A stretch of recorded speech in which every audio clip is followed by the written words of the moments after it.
Good afternoon. I want to welcome these leaders for coming in to have this very important discussion about some of the most pressing issues of our time.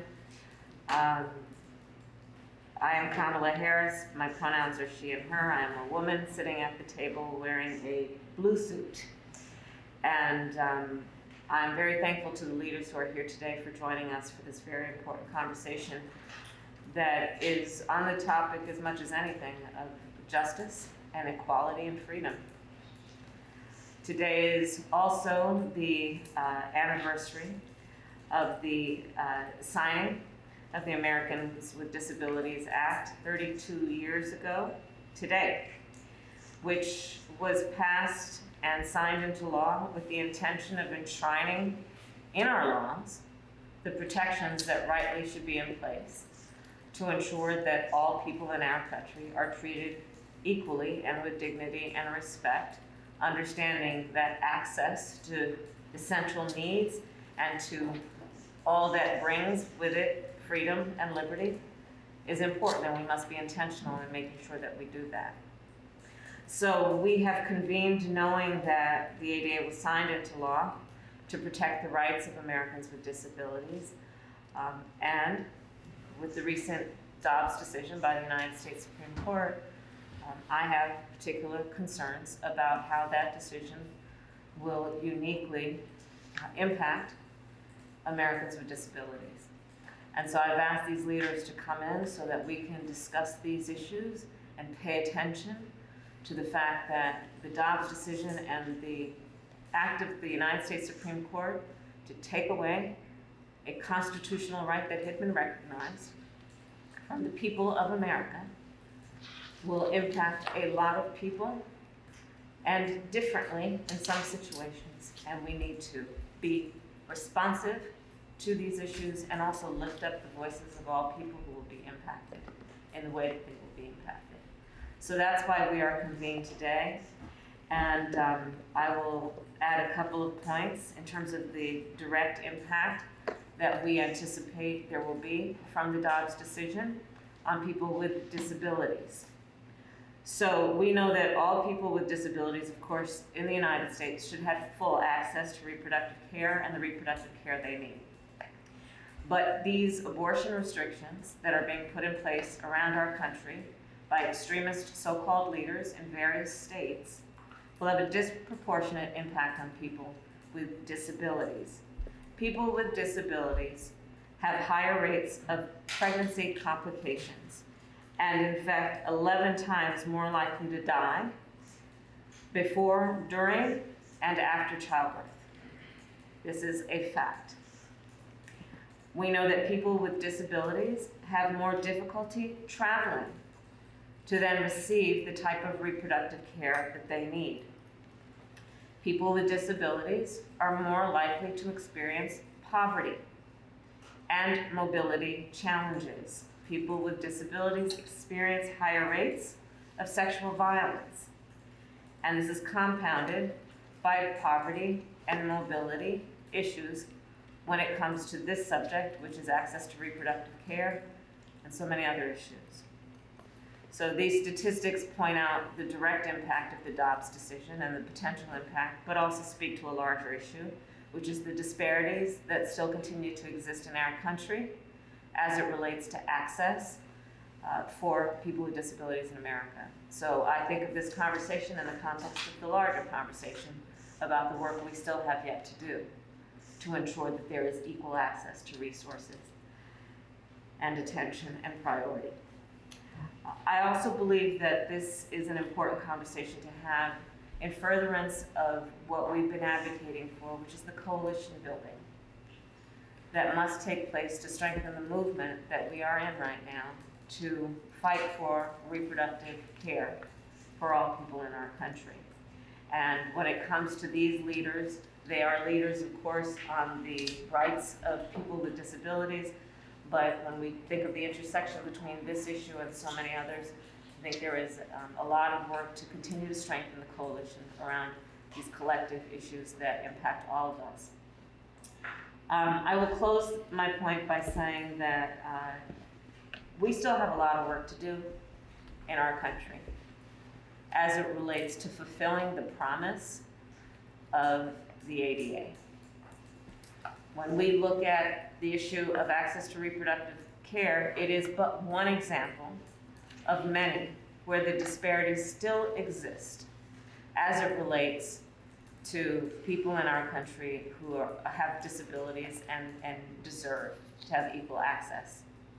So I look forward to this conversation, and again, I appreciate these leaders for convening at this moment to have this conversation. The voices here represent the voices of so many people who deserve to be seen and heard. So with that, thank you all. Thank you, Madam Vice President. I am Rohini Kosolu. I will be moderating the conversation. Domestic Policy Advisor to the Vice President. My pronouns are she, her. First, we'll hear from Maria Town, President and CEO of the American Association of People with Disabilities. Thank you, Rohini, and thank you, Madam Vice President. My pronouns are she, her. I'm a white woman with long brown hair. I'm wearing a red dress, and I'm wearing a see-through mask so you can see my red lips. Bodily autonomy is a core principle of the disability rights and disability justice movements.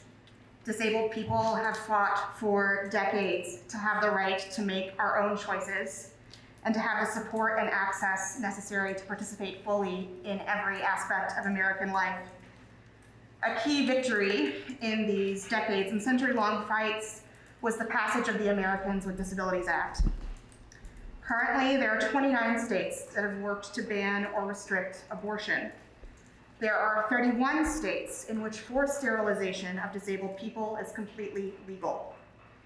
It is difficult for me to think about celebrating the 32nd anniversary of the ADA when I acknowledge the barrage of limitations and attacks that are being placed on disabled people's bodily autonomy at this very moment.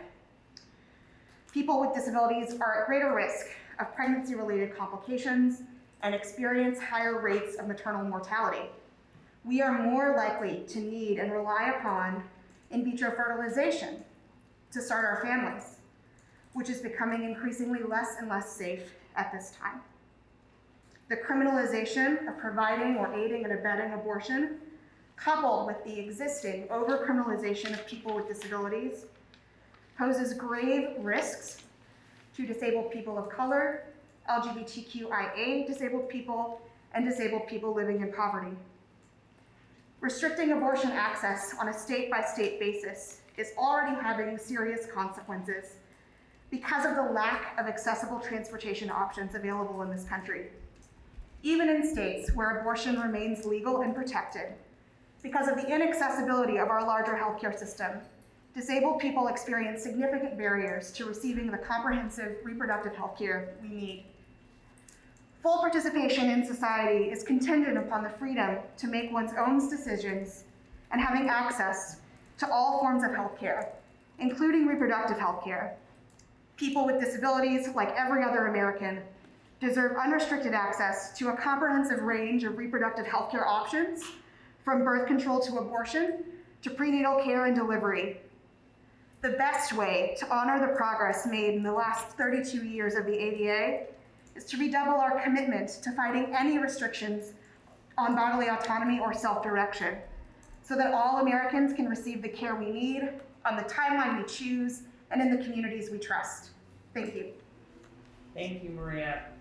Next, we'll hear from Lydia Brown, the director at the Autistic Women and Non-Binary Network. Lydia, go ahead. Thank you, Rohini. Thank you, Madam Vice President.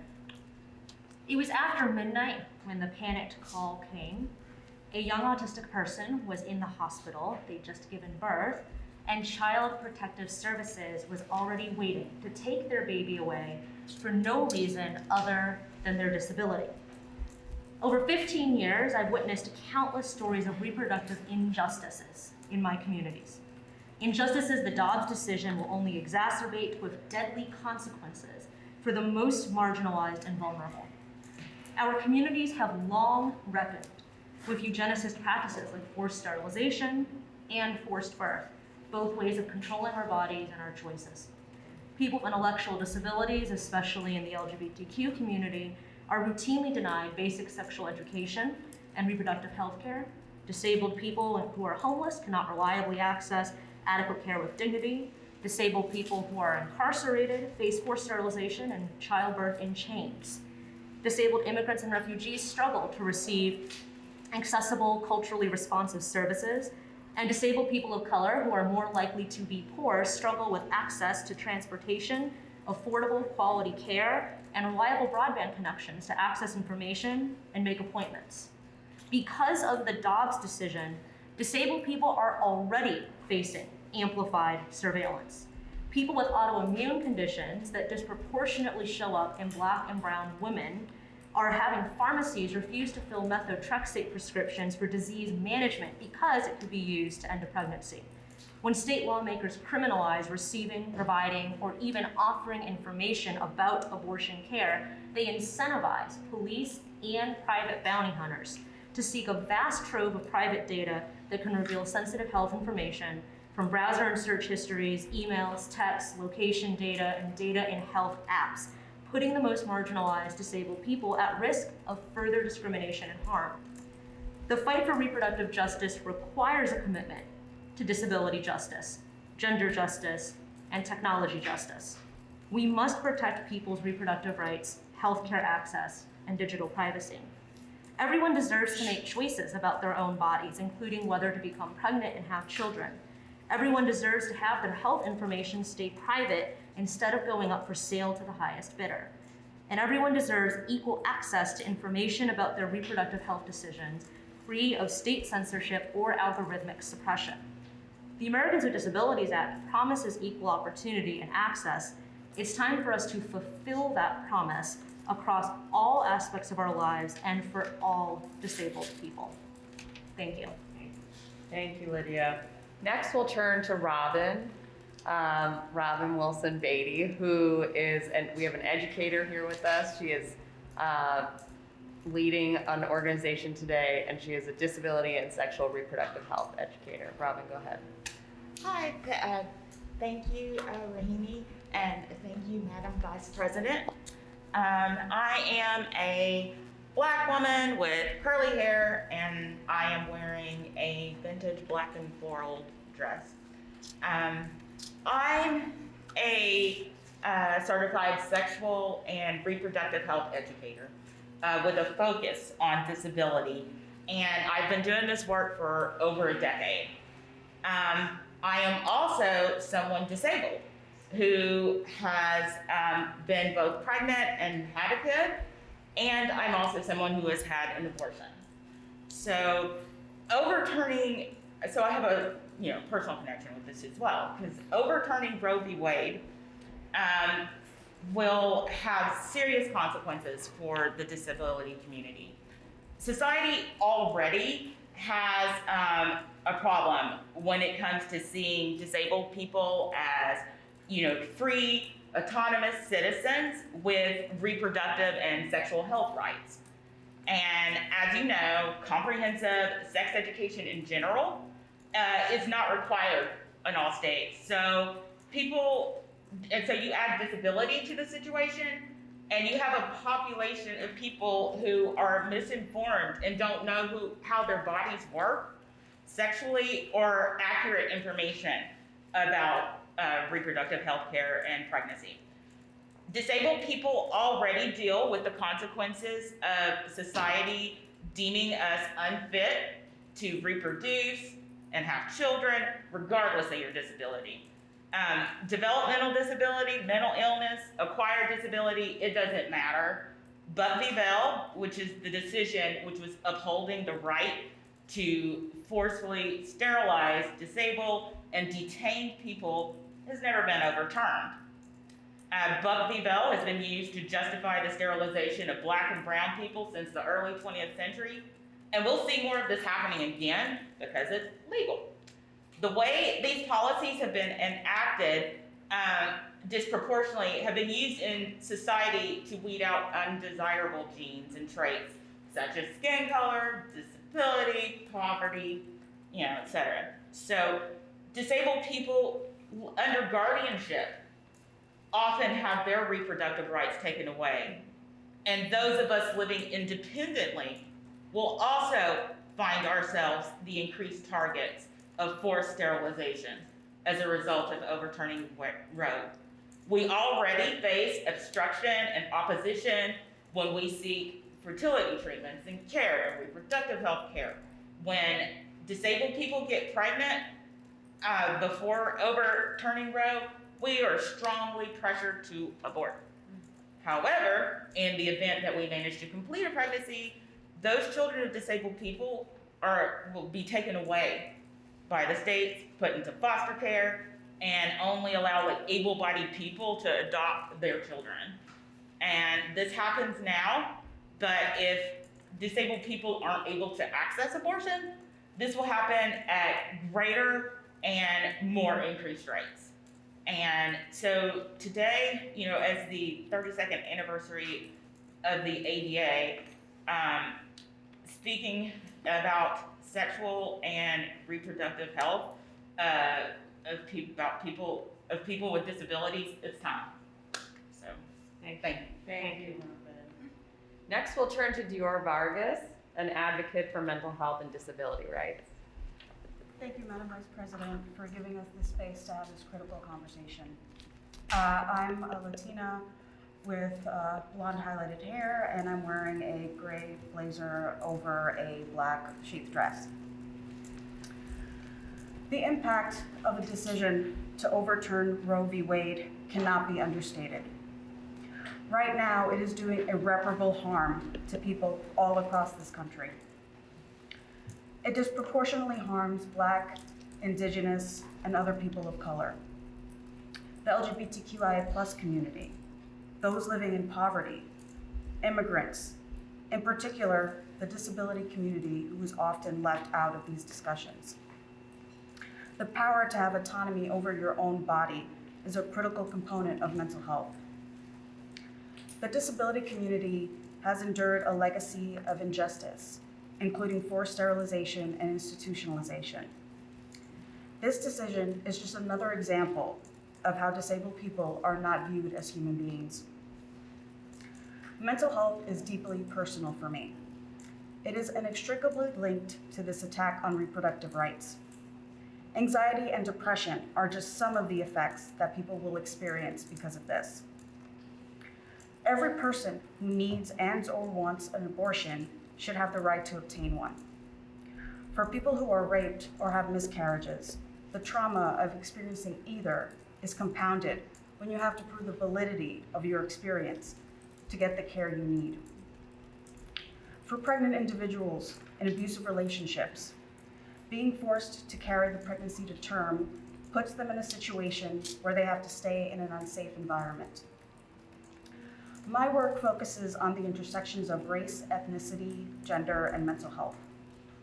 I've shared my own challenges with mental health because I want everyone to have the agency to advocate for themselves and get the support they deserve, which includes access to reproductive care. I look forward to having a dialogue where we can uplift all communities and find a way to bring these rights back to those who need them the most. The fight is not over. Thank you, Dior. We'll now turn to Sam Crane, Legal Director at the Quality Trust for Individuals with Disabilities. Thank you, Madam Vice President. It's a great pleasure to be invited to speak to you today. I'm Sam Crane. I am a white woman with short red hair and a black dress. I'm also Legal Director of Quality Trust for Individuals with Disabilities, and I also serve on the advisory board of the National Center for Pregnancy and Disability Research. This matter is personal to me as I am autistic myself and I am a mother of a now 3-year-old child. Sexual violence disproportionately affects people with disabilities. People with disabilities are over 3 times more likely to experience serious violent crime, including rape and sexual assault. In addition, medical conditions in people with intellectual and developmental disabilities are often not promptly discovered.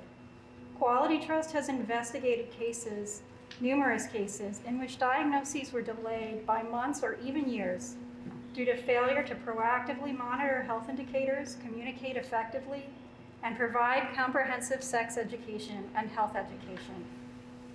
These concerns have significant implications for a post-Dobbs world. the fear of sexual violence, already a frequently cited concern to justify forcible sterilization of people with disabilities, may result in an increase in the rates of forced sterilization going forward. Moreover, because medical conditions, including pregnancy, are often not promptly detected, people with intellectual and developmental disabilities may be at incredibly higher risk of missing shortened termination windows that we're seeing in many states now. Legal guardianship may also impact our ability to access out-of-state care, and people with disabilities are more likely to experience serious health conditions affecting pregnancy and more likely to need medications that are contraindicated during pregnancy. It's critical that disabled voices be centered in these policy discussions in order to ensure that these disparities are properly addressed. And thank you for the opportunity to speak to you today. I want to thank all the leaders who are here, and again, just to stress the point that has been made, the ADA was designed to really capture the right to self-determination that all people should have, which of course obviously means those with disabilities. And Dobbs did so much that is going to undo the very spirit of that principle, which is the spirit of all people being entitled to self-determination. So I look forward to our conversation. I thank the press for joining the conversation, and we'll now continue with our discussion. Thank you.